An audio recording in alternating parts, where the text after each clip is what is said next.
Sometimes in real estate, we make it really hard.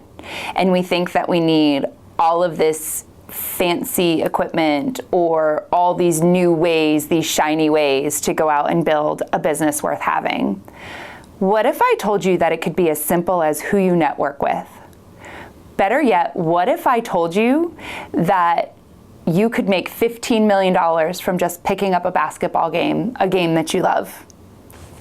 This is From the Ground Up, and I'm Lindsay Smith here with Matt Claxton. Matt, yes. Are you ready for this? Sure, I guess so. Are you sweating as much as I sweat during all of these? Yes, my palms are sweating, so.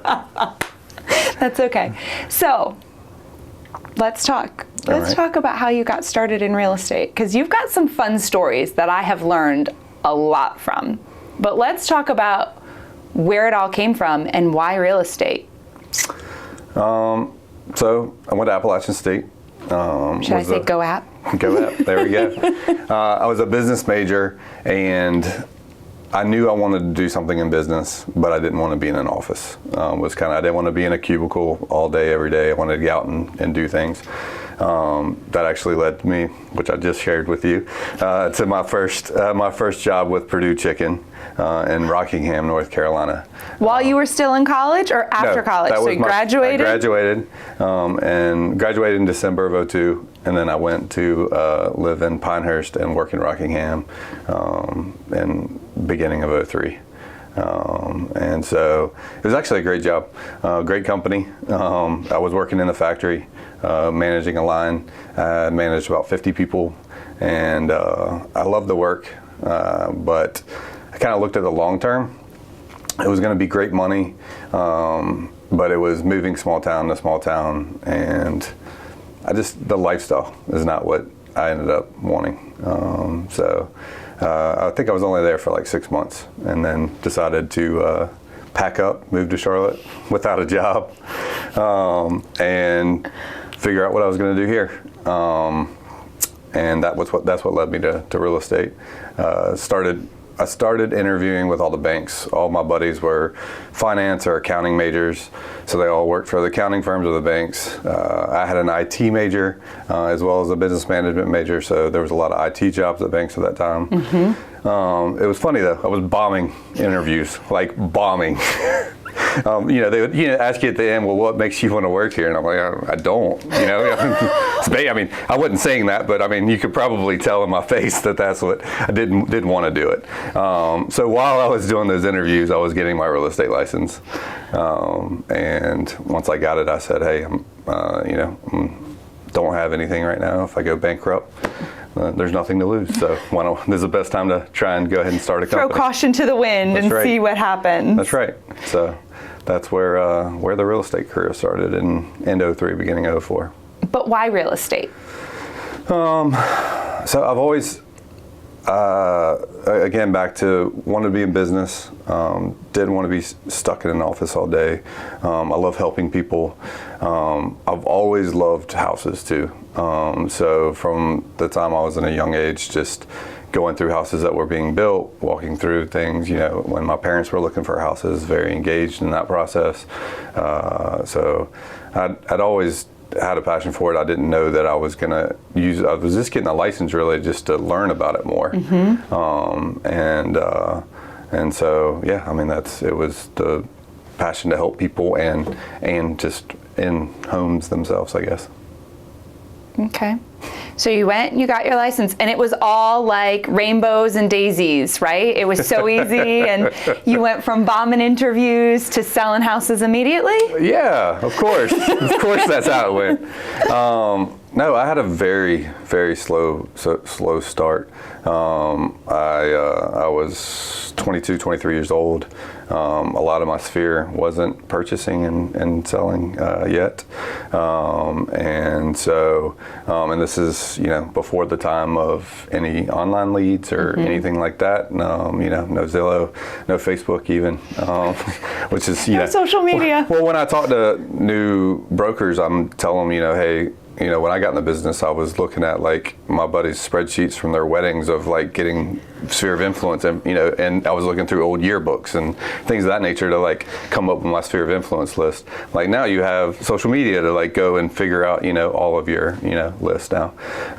So yeah, I don't know where I was going with that, but.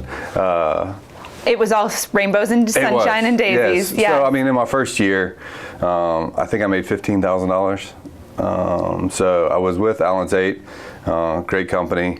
I was in a wonderful office. We were a smaller office at Allen Tate in Dilworth. We had 25 agents, and there was a lot of support there on the side of telling you how to do transactions and all of that. There wasn't a ton of support at that time of telling me how to get the business. And so it was definitely a learning curve of me going out and figuring that out. So, at 20 or 23, that's got to be a big learning curve, mental shift, kind of whatever you want to call it, because a lot of your friends might not be buying at that age. Had you bought your first house yet? I had at that not. Age? No. I remember when I was going through the broker class and we were going over the HUD statement, not really understanding it because I'd never seen one before because I'd never done a closing. Right. And I did end up buying in 2005, so the year after I'd been in the business. But I do remember my first closing with a client going, "Oh, yeah, that's where that all comes from. That makes sense now." Not knowing where those numbers were coming from throughout the transaction. So yes, it was a very big learning curve. And what helped you kind of decide that you were just going to have to push past that learning curve of, I'm going to call it young and naive, right? Not as an insult, but that's literally, you're already naive enough when you come into real estate, because let's be real, real estate school is good for what it's intended for, which is to get you your license, but not to teach you the actual business of being a realtor. So what helped you push past some of that? I think my competitive spirit is probably, I'm very, very competitive, and I don't like to lose. So I would say I wasn't going to lose. I wasn't going to let the business beat me. Is kind of what I think got me to push through. I also had zero expenses. At that time, I was lucky enough that my parents paid for my college, so I was coming out with very little debt, and also have a ton of support. So my brother-in-law is from Charlotte, and my sister and brother-in-law had just gotten married. They were a couple of my first transactions. And then after I sold them my house, I was moved in with them because I needed low rent. Yeah. And my brother-in-law, Curry, who you know, he's in sales. He's always been in sales. And so he said, all right, with rent, what we'll do is just, $100 a closing. Which was awesome. So there were some months he didn't get any rent from me, but yeah, that's how I did some of the pushing through. I guess was a ton of support. So yeah. Well, and I think when you're on the sales side, you understand like there's a different level, right? So Curry, being in sales, knows sales is not an easy business. It's not. Yes. It sounds like a lot of fun, right? We're going to set our own hours. Right. We're going to be our own bosses, but there's the flip side of that so few people talk about.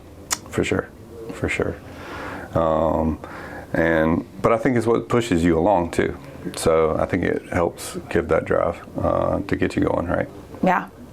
All right, so you're staying at Meredith and Curry's house. Yes. And you're selling houses. So what was that first experience like for you?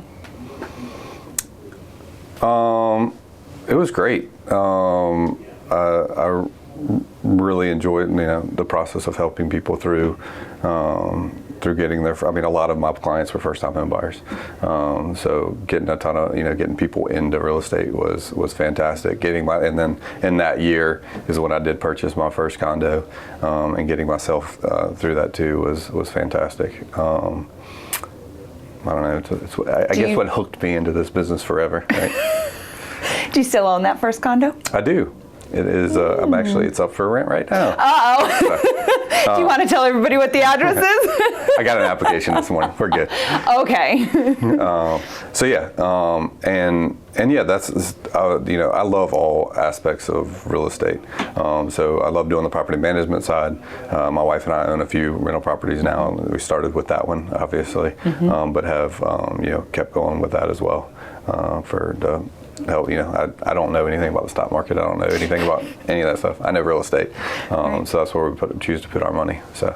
You stayed with it. You know your niche and you just stay with it. That's right. I love that. It is a great investment opportunity though for so many. I think that's why a lot of us get into it too, is because we know that it's got the potential to make us money to fund a life that we want. For sure. Is it still funding yours? It is. It is quite well. Your investments are? Yes. So I have a hard time. I can buy properties very easily. I have a hard time selling them afterwards. That's the way it's supposed to be. So we haven't sold many of the properties we bought. I have sold 2 along the way. But yeah, the goal was kind of to buy 1 a year. We did buy a little bit more expensive one at the beach that kind of held that up for a little while, but it's been a great investment and it rents out. It does as well or better than my Charlotte on the return on investment. So yeah, all the other ones are in Charlotte, but yeah, we're back to trying to get into that 1 a year type purchase now. So that's awesome. I want to go back to that in a little bit, but I want to hear a little bit more about your journey. So first year in, what'd you sell? Do you remember?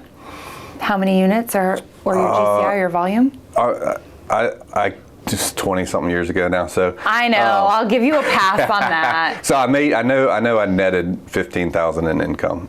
So it was probably a few sales. Yeah. Under $1 million in production, probably ish, would be my guess, or right around $1 million in production. I think is probably what it would have been, and that's when things in Charlotte, average sales size was probably 200. So I probably had 5 or 6 sales, would be my guess, my first year. Okay. Where'd you go from there? So then it was finding the business, right? Where do I find the business? I was doing a lot of farming started doing a lot of farming at that time to try and get listings because they were all buyers prior to that first year. I think they were all buyers. So then it was like I need to get some listing side. I also teamed up with the older brokers in the office and let them know that I would take anything. And so we had a couple big producers that had some, $30,000 listings that they didn't want to take on, and they knew I'd take care of them, which was great for me because it was great to be able to learn from them and how they took on a listing, what they did from a listing, I think I was paying a 50% referral out to them and then paying my split at Allen Tate as well. So I was literally making almost nothing on it, but the learning was amazing and what I was able to do with that. And there was a few of those agents that were sending those my way. So that really helped bring it on. Networking was, I really pushed up my networking at that time too. And when somebody told me networking, when coming out of college, what I pictured was putting on a suit and tie and going down to the Chamber of Commerce and shaking hands and giving out cards. And so that's what I did. I joined the Chamber. Okay. At the time, the Chamber had a leadership school, so I got in their leadership school, which actually was fabulous. I wish they still did it. They should. It was like 2 days a week in the mornings, and we'd go to a different part of Charlotte each day, which helped me even learn more about Charlotte. But like the NASCAR Hall of Fame one day, and then we'd go to the Coliseum the next day, and then it was networking, and I did get some sales out of that. But as you can see, I'm not really the suit and tie kind of guy. So then it led me more into what kind of networking do I want to do? And so being an App alum, I joined the alumni board worked to be president of the Alumni Board for a few years, running all those events. So I've had a ton of sales within Appalachian, past Appalachian alum. And then playing basketball. I grew up playing basketball, and so I had to find a league that I could get into and play some basketball, and also meet some more people as well. So. This is my favorite story, is your basketball story, because I think when we think networking, you did exactly that. You were like, oh, well, the networking I know is to put on a suit and tie and go to the chamber. And although you learned some valuable lessons, that's not who you were. Right. That wasn't you authentically. Right. And so instead you were like, oh, well, I love basketball. Did you play basketball in college? I did not. No. Okay. No. That's all right. That would have been fun. I know. It's okay. I'll give you a pass. I won't judge you on that one. So instead you were like, I'm going to kind of go do this my way. Like, you loved app. You still love app. For sure. So you were like, I'm going to get involved in that. And then basketball. Right. If we had a whiteboard up here, I'm sure you would draw your picture. I know you would. I know. But so explain it. What basketball has led you to a good amount of sales in your business and some great friendships and some great referrals. It has. So let's go back to Curry again, my brother-in-law. Okay. It's kind of a funny story. So he knew I was big into basketball, and he played with the same 15 guys every week on Monday. And so when I moved here, I was like, great. And I was like, I can, and he's like, well, it's kind of invite only. I was like, you married my sister. What else do I have to do to get it? What else do I have to do to get an invite? So he was serious, though. They kind of waited until somebody got injured and they needed somebody. So then I started playing with this group of guys. A lot of them were from Charlotte. The only one I knew was my brother-in-law. And so that was probably 2005, 6 now, in that range. And I'm still playing with that same group. We have a lot of newcomers, but yes, from that group, I would say it's a group of probably 30 total now, 30 total guys, and of that group, I would say 8 of them I've sold a house to, and had multiple deals with, but just 8 of the 30. But then my chart that I would have on the white was just all the referrals that have come from that. And it's great to track the business like that to see, hey, I had these 8 sales from basketball, but then when it really comes down to it, I think it's like 50 sales for, somewhere in that $15 million range. So yeah, I always make the joke of I always wanted to be a professional basketball player. So that's how I make $20,000 a year playing basketball now.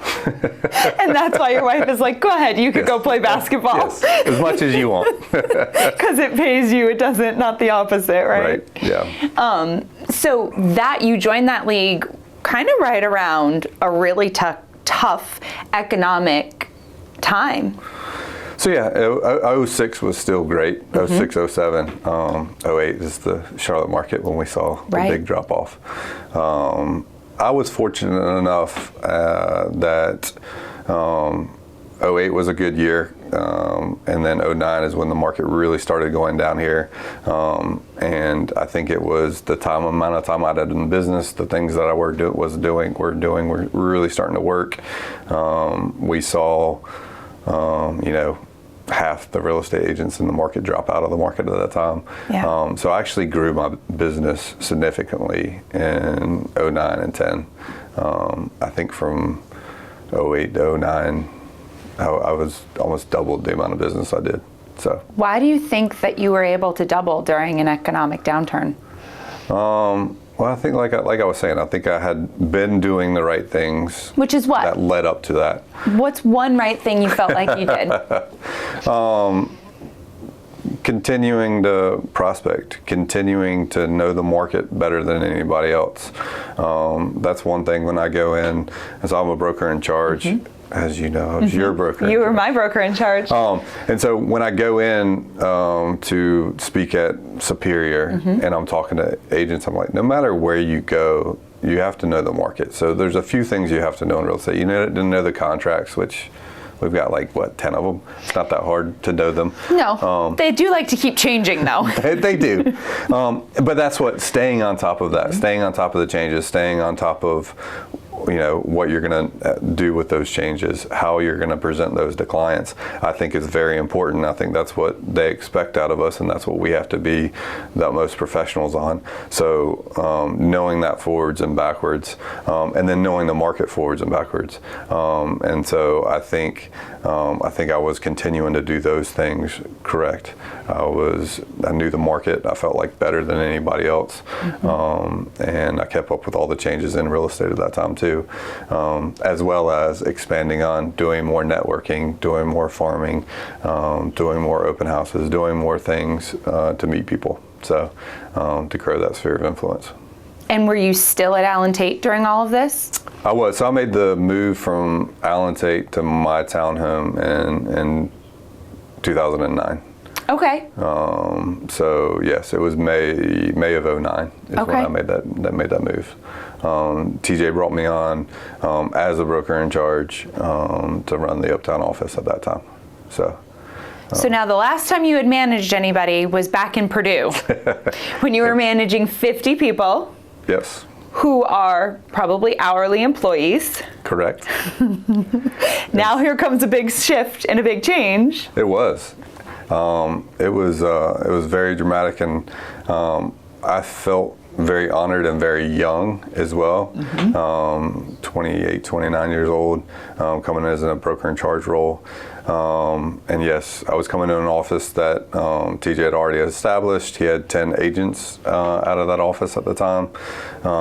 And so teaching and people, you know, it was a major shift.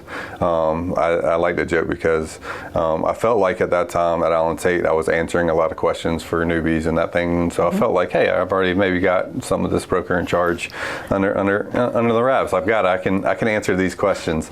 And with My Townhome, we have my own leasing as well. So doing property management. So I think the first, 10 days, I had probably 30 questions about property management that I was like, I don't know. Let me find out. A lot of questions, a lot of calls to the real estate commission, a lot of calls to attorneys, a lot of calls to TJ and Kyle, the other broker in charges of the company, to get those answers. And then I said, I need to get into this so I can start answering those questions. So that's what kind of led me to doing property management, actually. So learn by fire. That's right. And so yeah, it's been a wonderful business as well. But yes, it was a big jump for me to go from sales, because as I said, I was growing my business, basically doubling my business during that time of making the move from Allen Tate to My Townhome.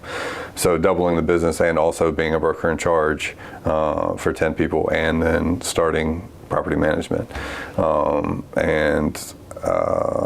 would say I worked a lot when I was at Allen Tate, like 50, 60 hours a week. When I started working at My Townhome, I was pushing 80 hours a week for a long period of time to get past that hump of being able to do everything.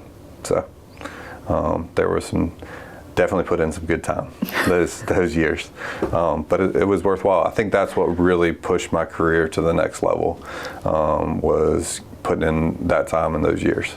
Why do you say that? I say that because it did, like I said, it really jumped up the amount of production I was able to do.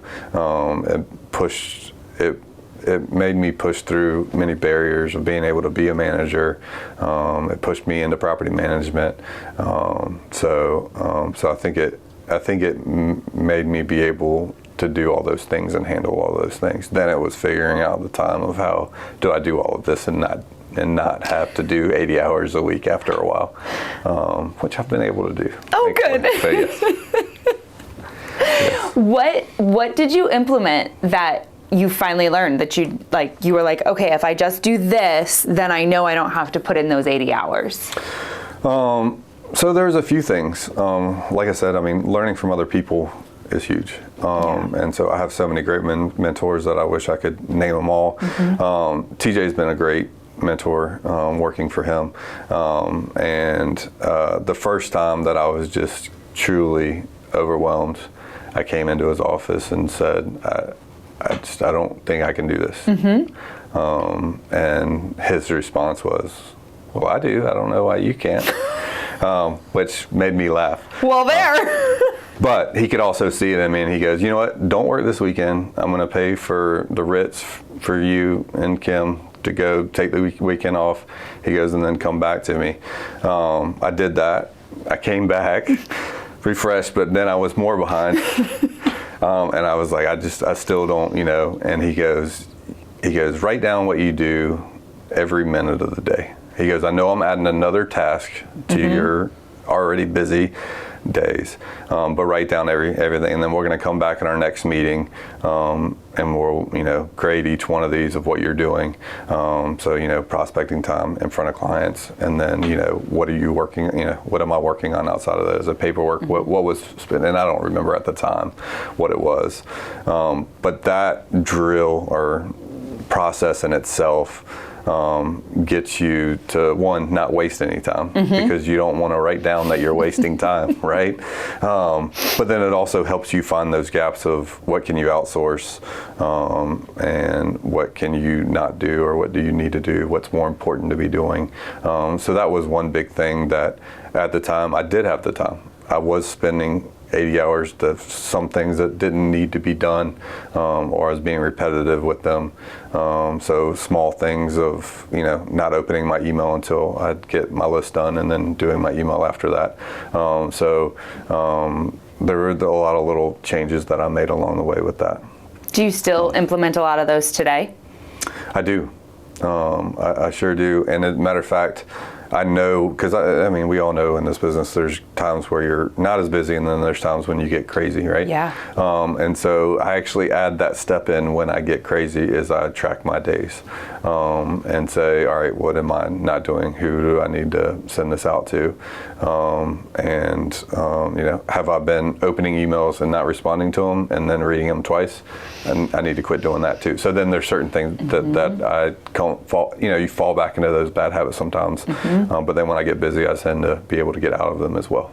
So that's interesting that you say that. I was reading a book by, well, it wasn't by him, but it was about him by Nick Saban, of Alabama, and that's exactly what he was pointing to. And I think we forget that.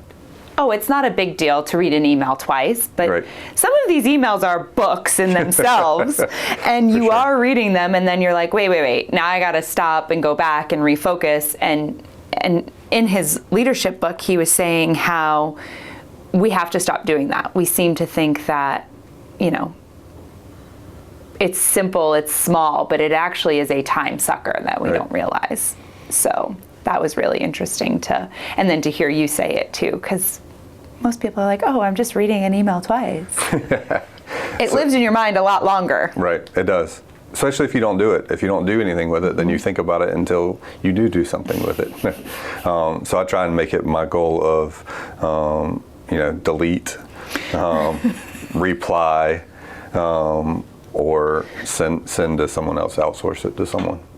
It's kind of one of my three things. So I try not to open them before I'm going to do something with them.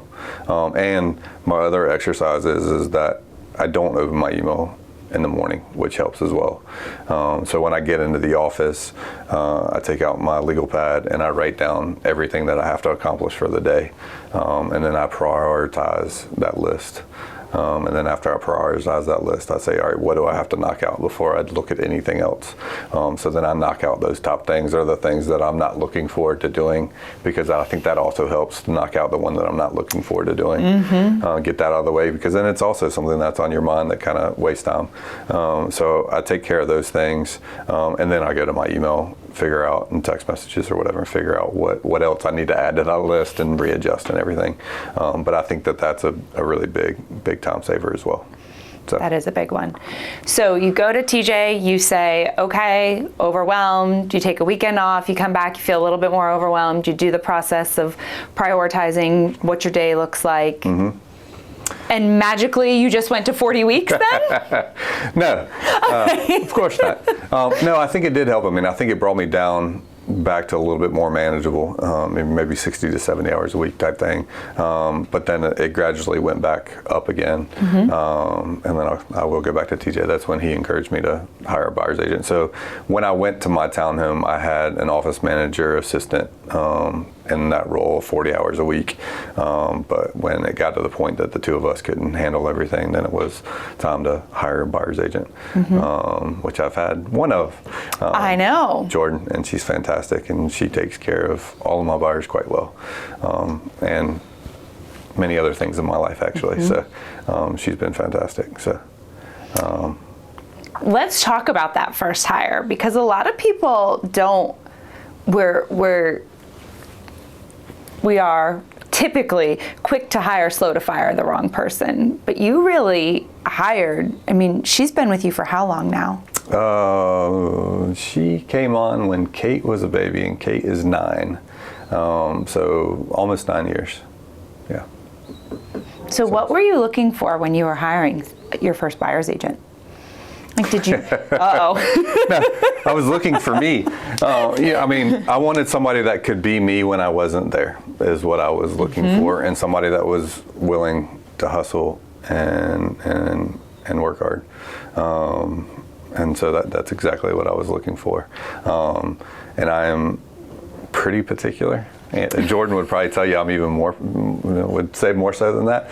But we're going to bring Jordan on to watch this and go through and be like, yep, nope. And so it was a tough thing for me to start having someone else work on my business and do my business. There was the first 6 months she didn't do anything without me. So she shadowed me for 6 months I still did every buyer appointment. I did every showing, every inspection, everything with her. And I can tell you right now that we do business exactly the same. I picked up some good things from her as well, things that were probably overlooked from me.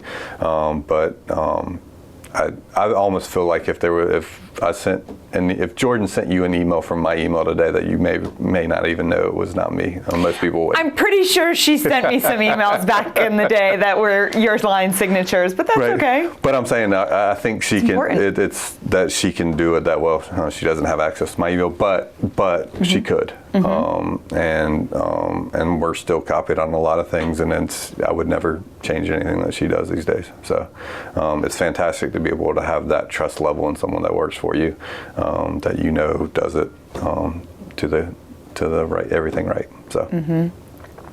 So you hired a buyer's agent. Are you still managing the Uptown office at this point, or what does that look like for you? I am. Part of when I was going to work for TJ and work at My Townhome was hiring me on to allow me to do whatever. He gave me the office and gave me the autonomy to do whatever I wanted there, which was great because my ultimate goal was to have my own firm. And I was like, this is a great learning for me. And watching him for a few years, I was like, I don't know if I want his position. I'm kind of good here. So yes, I've grown to love it. I love coaching new agents. That's probably the most fun that I have is getting new agents, especially new to the business, and helping them, rise to your level and above, right? I'll give you all the credit. I still do. I always give you the credit for those first years. I sure do. Thanks. But I do. I've had a ton of agents that I've helped get into the business and get going in the business, and it's fabulous to watch them flourish in the business. So, so that's been a lot of fun. So I continue to enjoy that. Yeah, I could see that. So you have coached all of these agents. You've now, you've hired a buyer's agent. How's your business going from there, from hiring Jordan and on? Did you see your business double? Talk about the next couple of years. It did. I'm trying to think. I don't know the exact numbers off the top of my head, but I would say it probably did about double after Jordan coming on, and then we had a few years of probably 25% growth after that, to where we kind of were at a capping point for a little bit there too, but yeah, it's been great. Have you thought about hiring another agent? I have. Or? So I did for a little while. Jordan's had 2 children now, and Her so 2 girls. Yes, and so when she was on maternity, right around that time, I hired on Erica Johnson, and so partly to fill in, but partly as, hey, I need a second buyer's agent, and so yeah. And Erica's gone on now to having her own team, and so, but Jordan's back full time as well. So it was kind of at the time, and then we kind of figured out maybe I don't need a whole another second buyer's agent quite yet, but it is something that I would be looking for probably in the near future again. So. Yeah. Who's been the greatest influence besides TJ in your real estate career? That's hard. I've got so many. When I was at Allen Tate, there Carl Leonard, he's retired now, was fantastic for me. I met Kim, and she was fantastic. She was fantastic for me as well. And you married her. So I married her, yes, of course. Brooke Goldman, who's not in the business anymore. Adam Miller, who's not in the business anymore. Nancy Woods, all of them made a huge impact when I was at Allen Tate. My sister works for me now. Watching her do the business is, and still, she's my older sister, so she works for me, but I still learn from her, right? And then, all the agents that I've trained, training other people helps you learn as well. So I could go into, all the people that I've trained and had a really close relationship when I've trained them. So, I learned a lot from you and what you were doing when you were working for me and even afterwards. Billy Stewart, I did a lot of training with Billy when he was coming through, and I think I learned a lot from Billy as well. Like I said, I could go kind of... You've trained a lot of good agents. On and on. I'm just saying that because I was one of them. I'm going to own that. You should. It's been great, and it's great to still have the communications with the agents that I've trained, and I've gotten people into the business too. Like I got my sister into the business. I'll take some credit for getting like Amy Gakin into the business too. And so learning from them has been fantastic, of helping them get into the business and then watching what they're doing and seeing how they take my advice but also change it and do their own things with it. So. What's your favorite piece of advice that you've ever given to a new broker? I think it kind of goes back to what I was saying before, is the few things. So knowing the market, knowing what you're selling, and knowing the contract. So I think those things are huge. So that's something that I repeat over and over. And then prospecting. Where are you getting the business from? How are you getting the business? And going through that. That's something that I focus a lot with my new brokers on the one-on-ones, is going through all the different avenues of how they can get business, but then how they want to get business as well. I think that's kind of the advice that I really, probably harp on the most. So continuing to educate yourself, I think is very important as well. And always learning from other people and their experiences. So, who's one person you'd love to learn from if you had the opportunity to?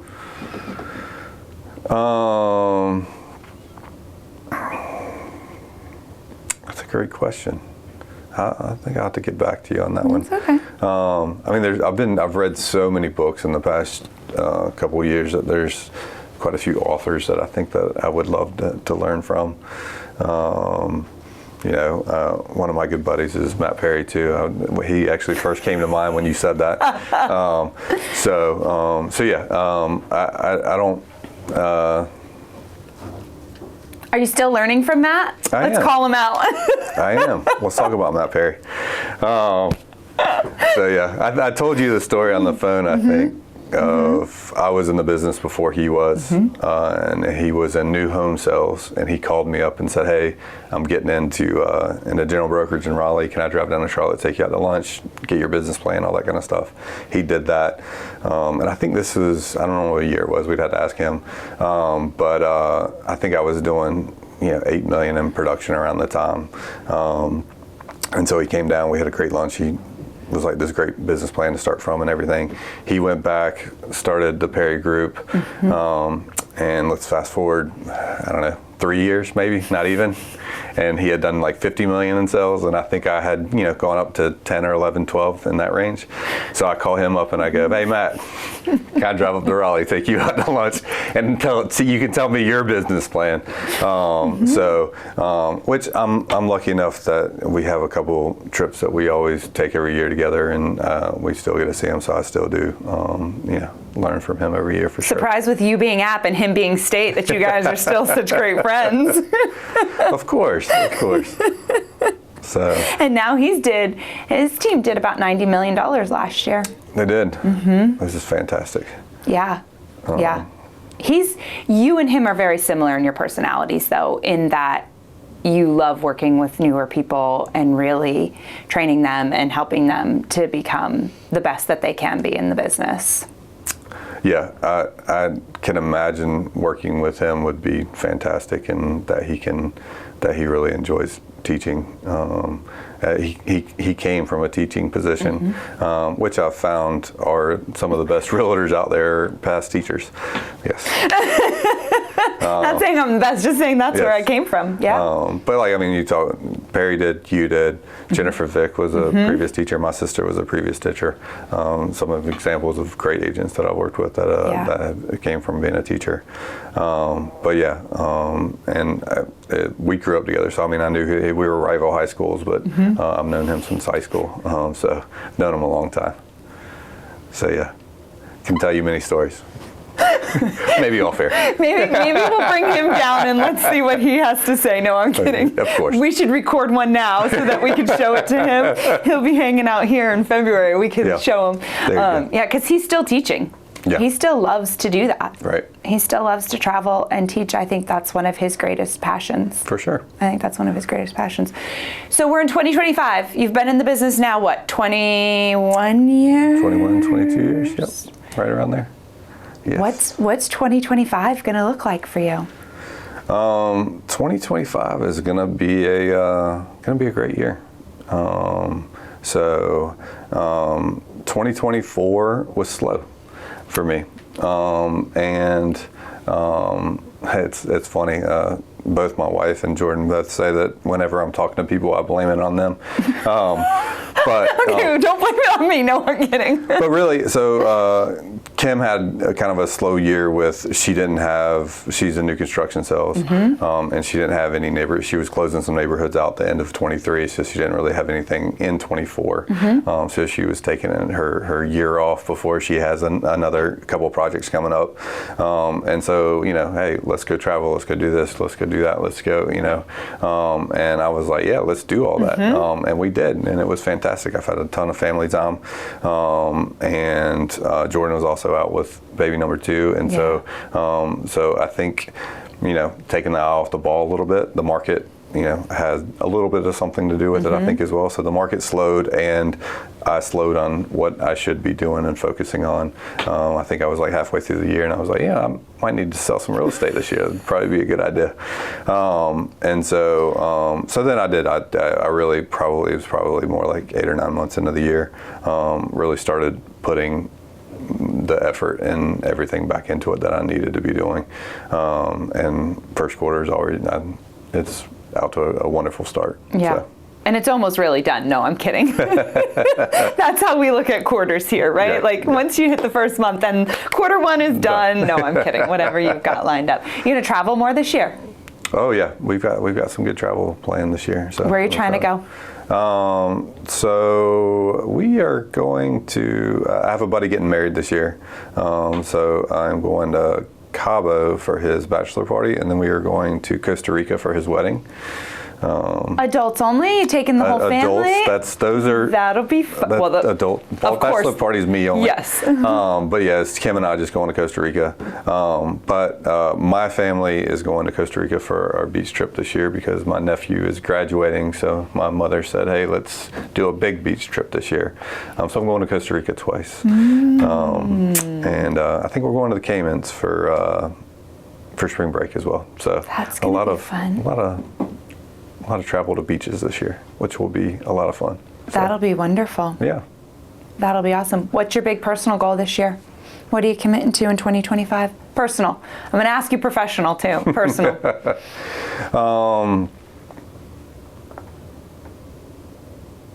I haven't set maybe a personal goal. That's a good question that I should probably think on. I have, like I said, I have started reading a lot more again, so I'm not great at keeping myself accountable in reading. And so I actually started a group at My Townhome that we're reading books together. So I think we read 8 books last year.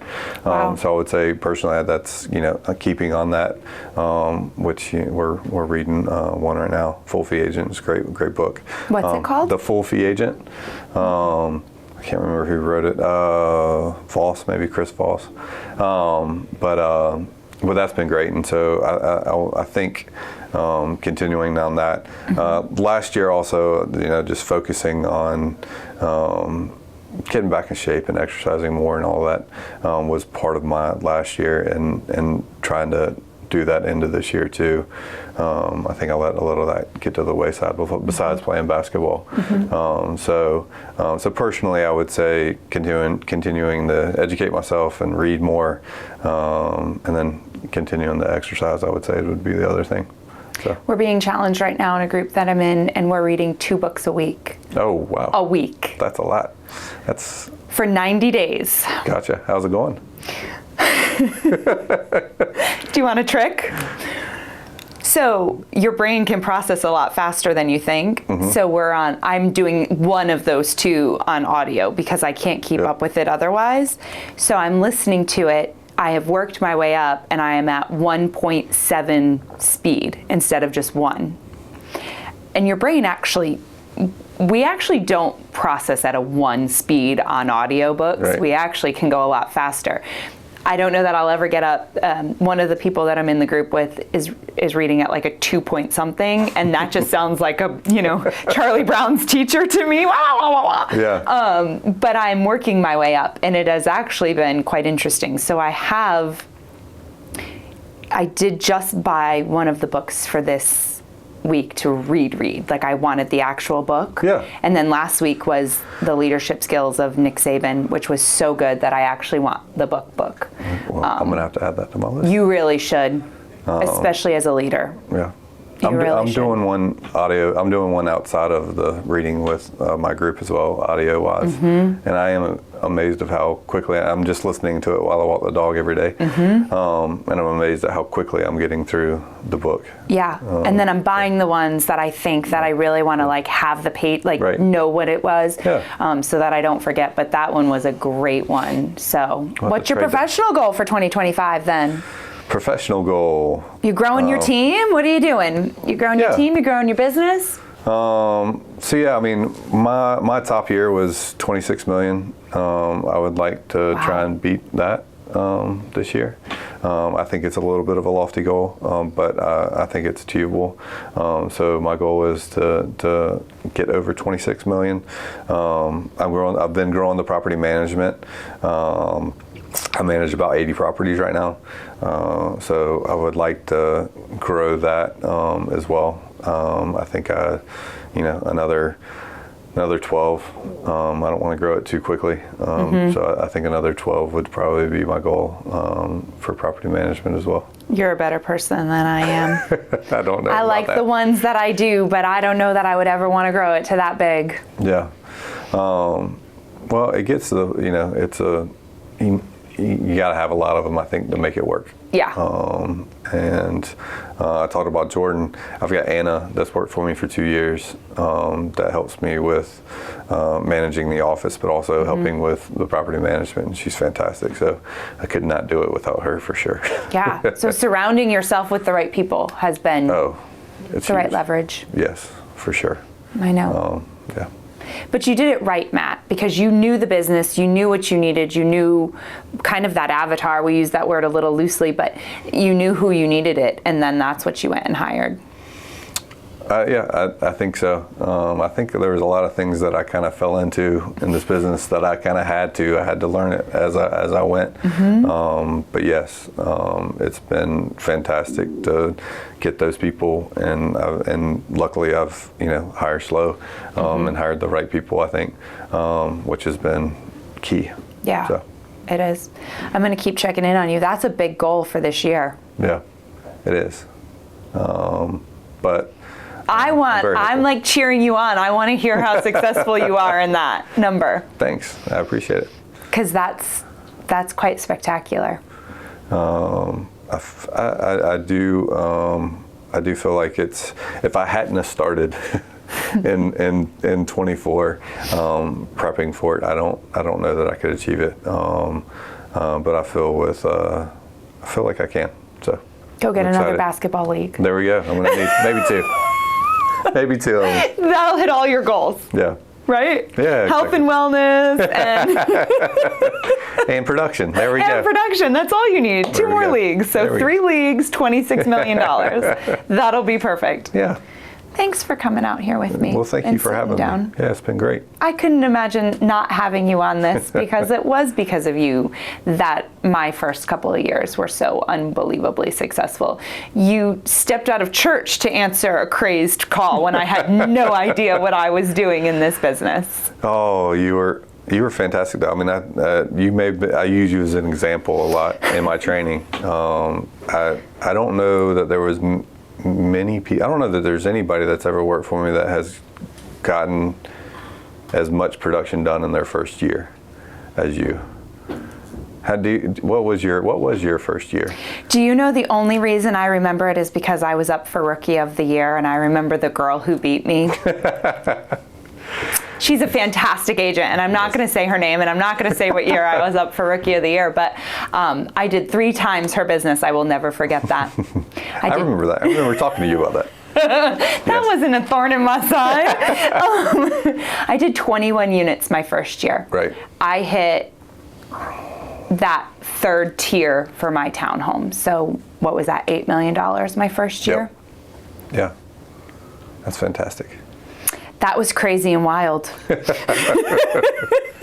Sometimes I'm still not sure how I did it, but it was fun. Yeah. But I was like you, I had something to prove to myself, because for so long I hadn't been able to do what I wanted just because the military kept moving us. So when I finally got the opportunity, I was like, nobody's going to beat me that year. Yeah. And that's what drove me. And they didn't. And they didn't. It's awesome. And it was fun. It was a lot of fun. I wish you all the luck in that number, but I am going to check in on you. Okay, perfect. I'm going to check in on you and make sure that I need more accountability. I know. I need it. I know. You're going to get a text message that says, okay, Q1's done. Where are you? So be on the lookout. Thanks, Matt. Thank you.